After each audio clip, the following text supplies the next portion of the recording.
We predicted this one to be an absolute car crash, and it was. Jared Cannonier and Gregory Rodrigues go to war with the veteran coming up top. We're recapping UFC Fight Night, this time on Fighting with Friends.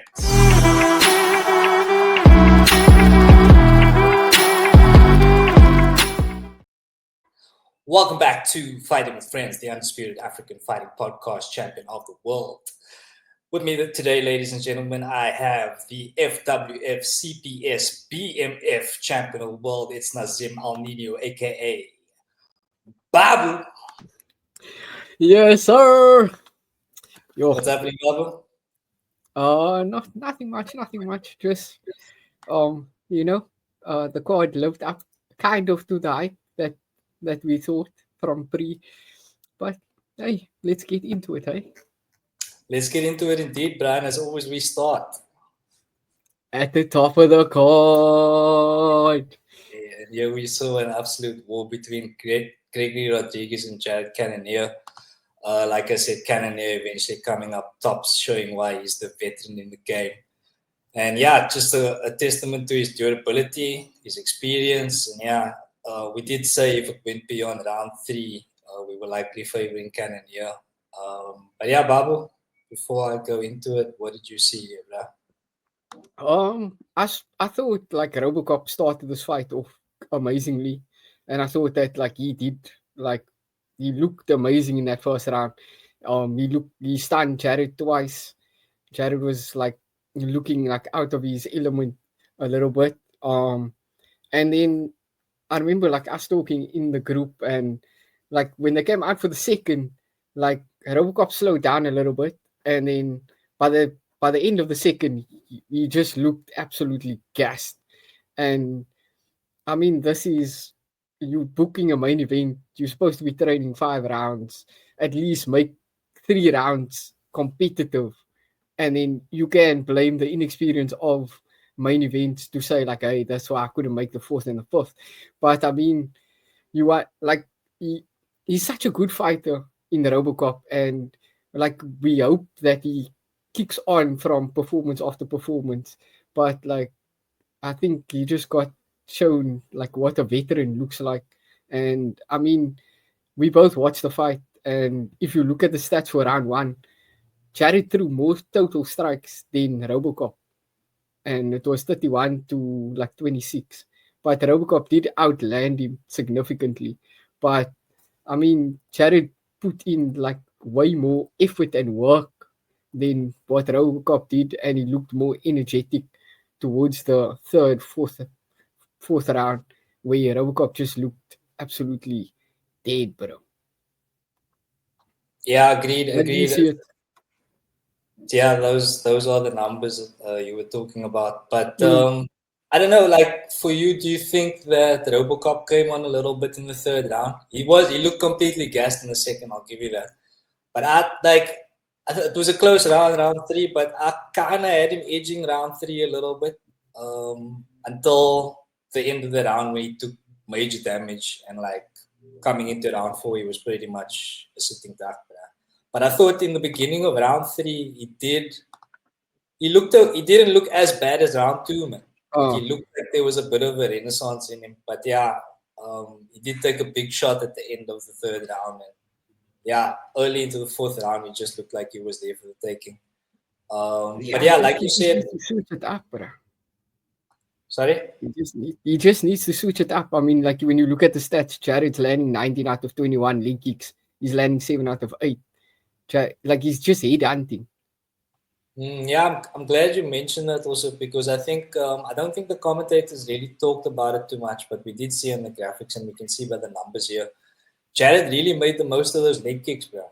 In terms of I think that was also a big factor in slowing Robocop down, because like you said, he did come out like a bat out of hell. He dropped Cannonier twice in the 1st round. It looked like it was for all bets over. He had, I think, 2 chances to cinch up submissions that he didn't take because he was going for the finish, like the KO or the TKO. But yeah, just again, fair play to Jared Cannonier. Like, what can you say? The man stayed in there. He came through adversity, and he ended up getting the job done, showing why he's a veteran in the game. So yeah, Babu, any final thoughts? And also, what do you want to see next for Jared Cannonier in this division? I think Cannonier is like past his prime. I mean, if Robocop, like you said, if he was able to just lock up a couple of submissions, it could have been GG's. But yeah, I think Cannonier just states his claim as a proper number 70 in that division. I'd like to see him maybe fight another up and comer. I think like Bo Nickel or Michelle Pereira. I think like those are the two that like I have question marks around. Like what are you guys doing in this top 15? I think like feed them Jared Cannonier if they can make it through, then fair play. I think like Roman as well as Anthony Hernandez. I have no question marks. I think they deserve to be there. So I wouldn't want to see them fight Jared because I feel like it will just they will melt Jared because they have a killer instinct. But the other two, I'd say like show me something. I think Cannonier is just the gatekeeper of this division now. He's not gonna make a title run. I think he gets absolutely obliterated by everybody that's above him. Maybe not in Marvel, but I think everybody else gets the job done over Cannonier. Oh, sleeping on him, Marvel, bruh. I'm not a fan, So but you don't rate him. show me something. Fake comment. I mean, yeah, I beat Adesanya, but yeah, it is what it is. It's easy on the slide, so not to take anything away from him, but yeah, it's not exactly a draw. I get what you're saying.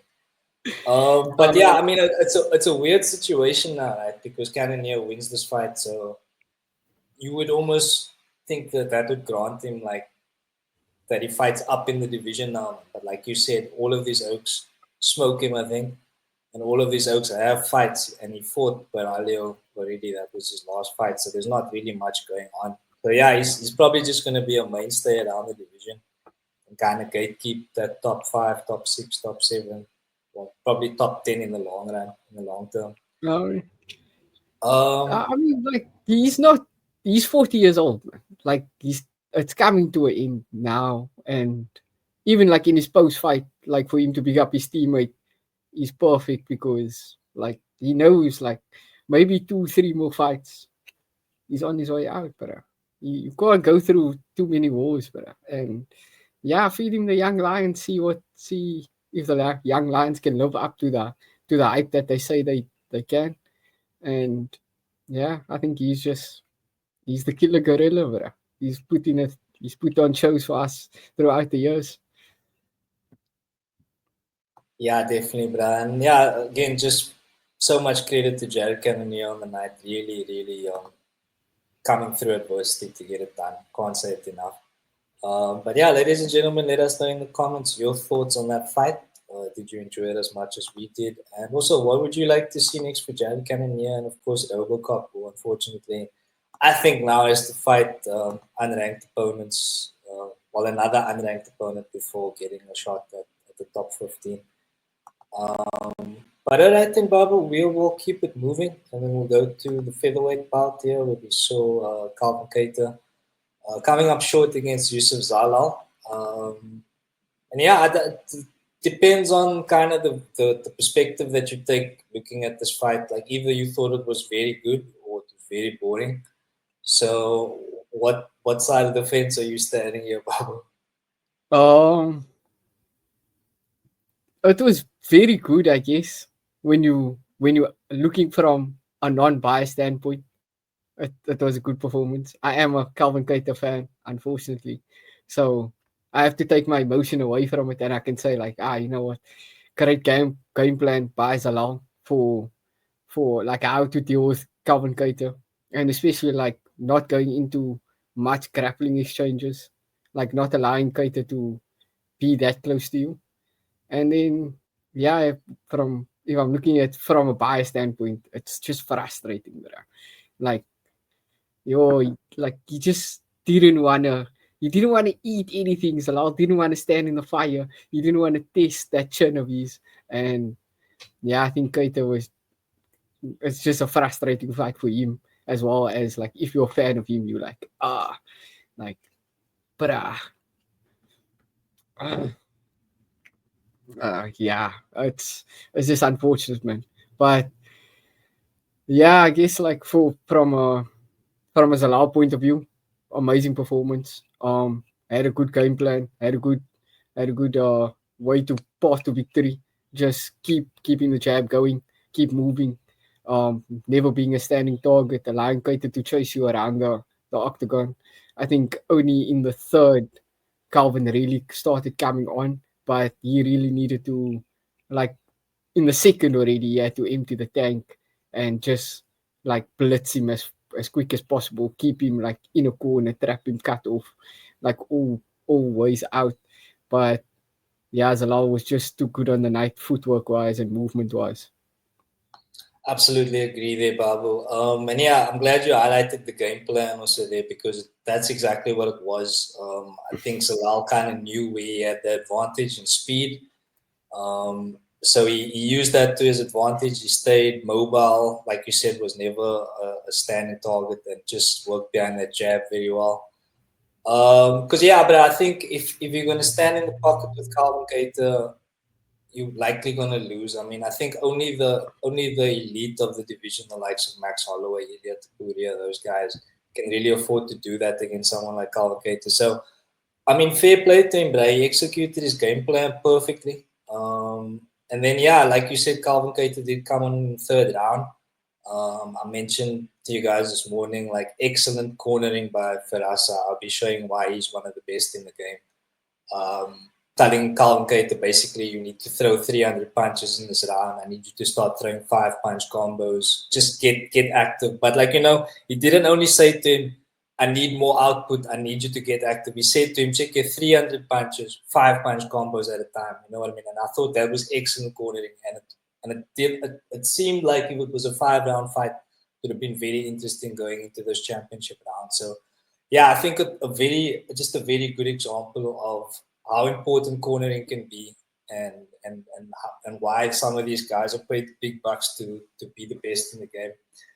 So yeah, again, a great performance by Zalal, taking nothing away from him. From my perspective, I felt it was pretty boring. I was out for blood this morning, waking up early, so I wanted to see some knockouts. I was really hyped when I saw Calvin Keita walking out the house of the rising sun. That's one of my favorite songs. So I was super hyped. I almost placed a bet on Calvin Keita by knockout, but I had to calm myself down. So yeah, again, fair play to Zalal. So they are, of course, in the featherweight division, Babu. Any idea what you'd like to see next from these two guys? Speaking with Zalal. I think Calvin Keita, he probably gets another fighter, but like below him, so that he can solidify his place in the top 15. As far as Zalal, I mean, he's now in a 7-fight win streak. You have to give him somebody that's like elite in that division. I see Edson Barbosa sitting at number 15. I'm not sure if he's still active or. I think Edson has a fight coming up at the next, either the next, but he has a fight. He does have a fight, Edson, coming up. I saw. It's a very interesting fight, also, I remember. Oh, okay. Do you know if 50K has a fight? Because I would like to see, like, probably Giga, Ige, or Barbosa. That's who I would like to see against Zalal. Nah, I don't know about Tanish. I think that might be a liquor fight for him, yeah. Oh, yeah. Because I think, like, in this fight, like, I saw Zalal stick and move a lot. And Keita could landed, like, some offense on him. But 50K, like, there's a reason for that nickname. Once he touches you, it could be night. And let's see if you can really keep up that movement. I would like to see at least a fight night, main card fight. Like, let's check if you can last the 5 rounds with like a ranked opponent. As far as Keita, I think you just sit now. Hopefully get somebody that comes off a loss in your maybe you can get Sterling or Emmett if they come off a loss. and then like just solidify your place. Um, I wouldn't say like take a unranked opponent again, because then you're just gonna get kicked out of the top 15 if you lose, and the man above you is gonna take your spot. And looking at that top 10, like it is kind of hard to break in there because everybody is not as active as we would like them to be. Yeah, I mean, he did call out Brian Ortega, I think at the end of the fight, and I kind of like, I don't mind that, you know what I mean? He beat Calvin Keita now, Calvin Keita's at 10. I think by that logic, that earns him a top 10 opponent, so I don't mind the Brian Ortega fight, to be honest. Aljamain Sterling, I think he won't cope, bro. I think Alger's going to be too much for him. Alger's going to take him down and just lay on him, backpack him, you know how Alger does. So maybe even the Josh Emmett fight be interesting to see if Josh Emmett could close the distance, get inside, and maybe knock him out. You know, Josh Emmett's got that tang on him. He can put Now, anybody away at any time. So, I mean, there are quite a few fights up there. It's difficult for me to say because I wasn't really impressed. I'm not to say I wasn't impressed, but I wasn't entertained. yeah. But at the same time, it was exactly what he needed to do. So I can't really fault him for that. But would have liked if it was more entertaining because he did come into this fight with 3 finishes in a row. So unfortunately, breaking his streak here. So yeah, overall a good fight. But Babu, any final thoughts here? Oh, yeah. The only reason I wouldn't give him like top top 5 or top 10 is just because like it didn't seem like he could last like 5 rounds. That's the only reason. I would first want to see what he does in a 5 round fight, and if he gets the job done before feeding him something like higher. And then in terms of the card, I think the card itself looked like a good card. Like, I unfortunately didn't catch the prelims. I did watch the highlights of Gabriel Bonfim and Chaos Williams, who it seemed like Gabriel put on a clinic of a show against a name like Chaos Williams. Performance of the night from Gabriel, second round toss choke, and he just looked like a very good fighter. Um, and hopefully, like in the coming months, we get to see him again, because it didn't seem like he took too much damage from Chaos Williams, and he looks like he has a good all-round game, stand up as well as ground game. So could be exciting prospect to watch in the welterweight division. Nicely done, Babu. Yeah, so I did catch a little bit more of the card than you. I'll just run through some of the highlights and lowlights for me on the card. Angela Yo, of course, beating Caitlin Souza. Yo by unanimous decision, I believe it was. I thought this was a sure thing for Caitlin Souza. I thought she was hungry and had more to fight with, but Angela Yo proving me wrong. I think she's also approaching 40 or already 40, Yeah, so veteran. and then yeah, I saw the Nazim. I mean, this fight wasn't really too exciting for me, but yeah, I'll go to the Nazim Sarikov first round doctor stoppage. Massive question mark kick here. Had Bonfim winning the fight quite convincingly before the question mark kick landed. So it was a great finish, but at the same time, I don't think you can say too much about the performance, man, because Sadikov was losing the fight leading up to that question mark kick. So I thought fair play to him. I did put a small bet on him when I saw that he was cornered by Ray Longo, so that ended up beating for me. So I was quite happy about that.